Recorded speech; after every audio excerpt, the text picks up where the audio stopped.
অনেকেই ফেসবুকে ভিডিও ছেড়ে কিন্তু কেউ নিয়ম কারণ পালন করে না।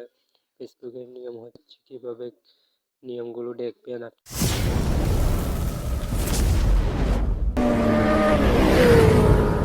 নিয়মগুলো দেখে তারপর ভিডিও পোস্ট করবেন। প্রোফাইলে গিয়ে একটু স্ক্রল করে একটি ভিডিও সিলেক্ট করবেন। ভিডিওর নিচে যে এখানে গোল দাগ দিচ্ছে যে এখানে টিপা দেবেন, এখানে টিপা দেওয়ার পরে ঠিক এমনটা দেখাবে। তারপর একটু স্ক্রল করে নিচে যাবেন। আমার নেট সমস্যা, তার জন্য একটু লেট হচ্ছে। স্ক্রল করে নিচে যাবেন, তারপর আর একটু স্ক্রল করে যাবেন যে সি অল, এখানে দেখবেন আপনারা সব নিয়ম কারণ লেখা আছে। এখানে সি অলে চাপ দিবেন, আপনারা দেখতে পারবেন নিয়মগুলো। তারপরে যে প্রথম হচ্ছে গ্রুপে শেয়ার দিতে হবে ভিডিওটি। তারপর ভিডিও কমপক্ষে মিনিমাম 15 থেকে 90 সেকেন্ড হতে হবে। এই যে দেখেন এখানে লেখা আছে, কিন্তু